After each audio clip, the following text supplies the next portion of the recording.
Marvel Snap's recent set of over-the-air updates is one of the biggest shakeups we've seen since the game released. Today's video is going to run through the top 3 most popular decks on Untapped GG since the changes were implemented. I'm going to walk through the 3 deck lists that have the best performing metrics, and I'm going to talk about some of my own personal favorite deck lists that I think are fun and well positioned into all of the before mentioned things. Let's go ahead and jump right into it, shall we?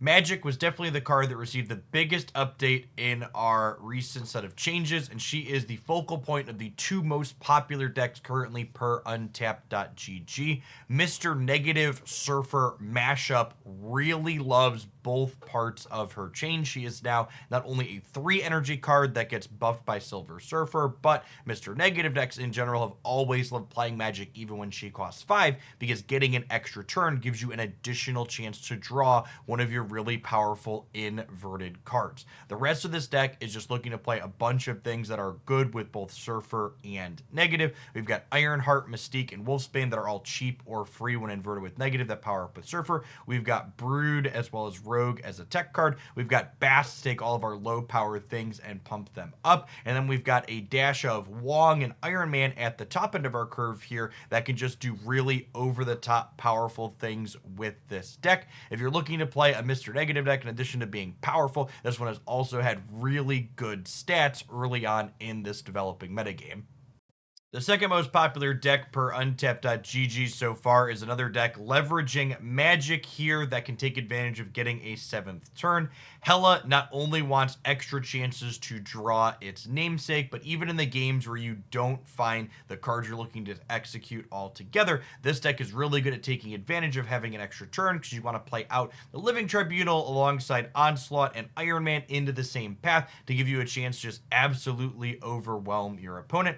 In addition to Magic adding a 7th turn, giving you consistently Jubilee as well as Iron Lead here help you find the cards that you are looking to play. And Howard the Duck even comes in handy with both of these cards playing off the top of your deck, because you really want to make sure that you're not accidentally Modocking and discarding the entire contents of your hand when you've got a Hela in there that's doing important things. Invisible Woman kind of ties the room together for us, letting us hide things like Hela or Modoc underneath her until they can flip up at the end of the game, giving us the absolute maximum value out of these powerful cards that generate big swings for huge amounts of cube equity. The third most popular deck on Untapped is this Honest Destroy deck that I've really liked for the last few seasons now. While it's not explicitly leveraging any of the cards that were updated in the recent changes, I do think that this is a deck that benefits from so many people playing Magic creating 7th turns. While this deck's not electing to play her itself, when you're looking to take your Deadpool and destroy it a bunch of times, doubling up its power, this is a deck that can leverage that 7th turn when your opponent is giving it to you, but also still has a good game plan that can execute inside of 6 turns when that's not an option. This deck's not doing anything fancy with tech cards outside of Killmonger, which is also an enabler for our own Deadpool as well as Nova. We're just a relatively straightforward linear deck, meaning we're looking to execute our game plan and put big numbers into play with not only Deadpool, but also Null as well as Death to close games out in a fairly straightforward manner.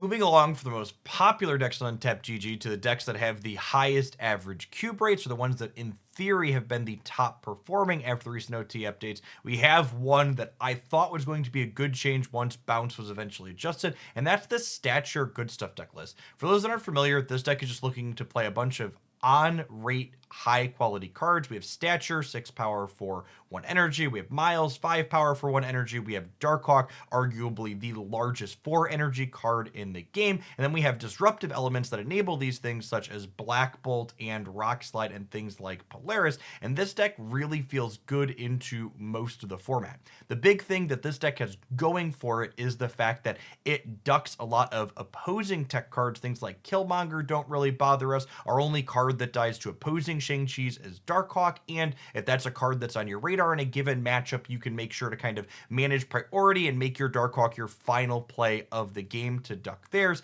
And because this is a Zabu deck, we get to play our own powerful tech cards, such as Shang-Chi and Enchantress, so you have good utility against a lot of opposing things. I think Enchantress in particular is a card that looks to be pretty well positioned as people are exploring things in this format. There's people playing lots of Iron Man and Living Tribunal and Wongs, among other things, Cerebros, and Enchantress is shutting all of those down in ways that's going to give you really solid cube equity, and one of the reasons why I think this deck is an excellent choice is performing well right now. Speaking of the bounce deck, that got adjusted in the most recent updates to get a couple of its cards toned down. Per untap.gg, the second highest average cube rates a few days after that adjustment is still these 12 cards that I've referred to as the stock bounce deck for the last little while. I think it's really a testament to the Marvel Snap team's balanced philosophy that they consistently adjust things in a way that make them weaker and try and work to bring them more in line while still leaving them playable. I actually think the fact that this deck and these 12 cards are still performing well, despite Kitty Pryde and Hitmonkey being obviously weaker than they were previously, is a good thing. Ideally, Second Dinner should never be making a deck unplayable and they make adjustments to it, but taking a top deck like this and bringing it down a bit gives room for more things to breathe in the format and be competitive. It is also worth noting that the bounceless play rate has gone down significantly. It was not one of the more popular decks, even if it is still winning a lot of cubes. I think there's definitely something to be said for the fact that the people that are still playing this bounce deck are probably the people that are more familiar with it, meaning that they have more room to make good decisions and leverage their skill to allow this deck to still be an excellent choice in their experienced hands. The deck with the third highest average cube rate on untap.gg in this developing metagame is an updated take on an old favorite, and that's Thanos Lockout Control here. I think the one piece of innovation that I really like in this shell is the inclusion of Psylocke. So basically what this deck is looking to do is we have Professor X as well as Spider-Man here as the key lockout pieces, and these things let you restrict where your opponent is able to play their key cards out, so that way your other tech cards like Cosmo and Shang-Chi can be even more effective into what your opponent is doing. The fact that this deck list is playing things like Blue Marvel as well as Claw and Jeff the Baby Landshark means you can even afford to take more risk with a Professor X that you're playing early off of a Psylocke or a Time Stone, because in the off chance that you make an educated guess and miss and your opponent ends up with more power there, we have plenty of efficient ways to add more stats into that path after the fact. This deck also has Iron Lad here to not only copy these lockout effects on occasion, but honestly, just copying one of Thanos' Infinity Stones and getting a 4/6 card that lets you draw an additional card is pretty powerful as far as Marvel Snap cards go, and it's an excellent fit inside of this shell. Our final deck list, when it comes to looking at the things that have had the highest average cube games post OT update, really hammer home just how good of changes it was to Hitmonkey and Kitty Pryde to make those cards a little bit less powerful. I have Old Faithful Sarah controlled here, still playing both of these cards post nerf to great effect. If you're not familiar with this deck, it's kind of just the best tech deck that Marvel Snap has had quite consistently. Enchantress, Shang-Chi, and Killmonger are arguably the three best tech cards in the game that give you counterplay into most things. And when you combine these with Sarah's ability to wait till the last turn of the game to play out multiple copies of these, or just have a big flourish with Hitmonkey, Kitty, and Mysterio, you get something that's quite powerful. This archetype has also consistently played Scarlet Witch as a cheap utility card to kind of mitigate some location variance for yourself. And I think Scarlet Witch in a post-Magic update world is more powerful than she's ever been, especially when you can play her for just one energy with Sarah. Getting rid of Limbo on that 6th turn of the game when your opponent's expecting to have another turn to get set up can not only be very powerful, but it's also a good way to get a lot of cubes, which I'm certain is contributing to this deck's high average cube gains. Moving along to some more off-meta things that I think are excellent and fun choices right now, we have Negative Deadpool as my first suggestion. I think this deck is a ton of fun because the gameplay is super dynamic. Some games you're a Mr. Negative deck plopping down a free Iron Man with 5 points of power that absolutely dominates its lane. In other games you get Deadpool going with Bast and Forge, and then you utilize things like Venom and Killmonger and Carnage to blow it up again and again and again to make it absolutely huge.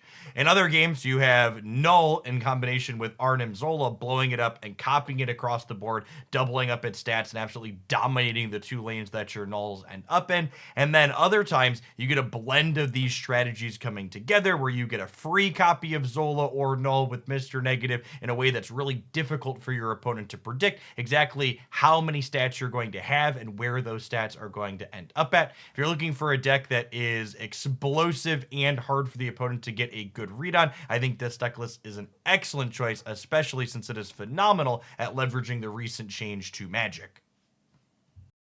My next off-meta pick that I think is an excellent choice in this developing metagame was actually yesterday's deck highlight, so check that out if you want to see some of this deck in action, and that is Cerebro 2.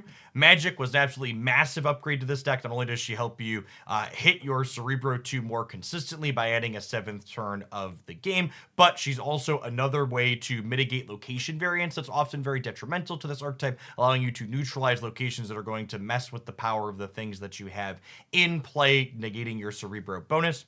Spider Ham's nerf was actually a buff for this deck because we get to play this Porker that's incredibly disruptive, and Magic helped tie the room together with Luke Cage because not only do we want this card because of locations like the negative zone, but this gives us the ability to play Hazmat more consistently because while Hazmat is definitely powerful in this deck, she's not playable unless we also have Cage already in play. My final suggestion as an off-meta deck is one of my favorite style of decks to play, and that's a little movement deck. What this deck is essentially looking to do is you get Angela and or Craven deployed early, and then we utilize things like Jeff and Silk and Nightcrawler and Kitty Pryde and Polaris to add stats onto our 2-drops, often building them up towards double-digit points worth of power.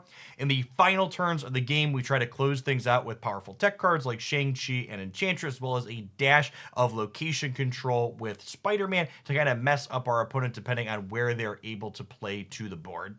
Now, if you're someone that doesn't have quite a full collection like myself, you're looking to make budget choice in this deck, I think Jean Grey as well as Silk are both cards you can sub out for other reasonable on-rate 2 and 3 energy cards such as Scorpion or Kingpin or Juggernaut. I do think Jeff is a card that's pretty required for this deck. It has strong synergy with Angela, Craven, and Miles Morales, and it's a pretty generically good 2-drop, so if you're interested in playing decks like this one, I think this is an excellent choice to keep your eye on when your collector's tokens allow for it. Well, it's definitely still a little bit early, only a few days into the metagame developing after this most recent over-the-air update. The early metrics make it look like it's been an incredible success. The top deck bounce that was brought down a little bit looks to still be playable while being weaker, giving more room for other things to be competitive in this early format. And the massive change to Magic has really encouraged people to start brewing and working with a variety of things that have been written off as not powerful enough as they get new life breathed into them with the added consistency that this card can bring to the table. You wrap all of that up with the fact that these new decks also lead to a shift in which tech cards are being played, suddenly Scarlet, which is more valuable than ever before, and things like Enchantress are coming back around to combat Living Tribunal, and it really just gives Snap this phenomenal live service gameplay feel where you're always working to get ahead and things are never stale and solved. Absolutely love it. I would love to know how you're feeling about this over the update a few days in the comments down below. If you enjoyed my musing on the topic, be sure to snap that like button, and hopefully we'll see you back again real soon for some more Marvel Snap content here on YouTube.